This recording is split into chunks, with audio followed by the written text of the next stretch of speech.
म शब्द भए तिमी अर्थ बनिदेऊ यो जिन्दगीको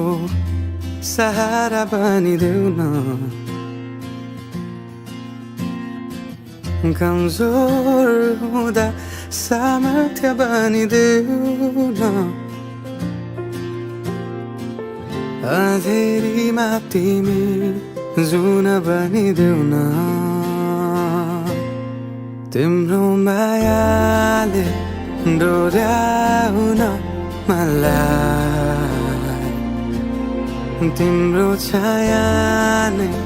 बनाउन मलाई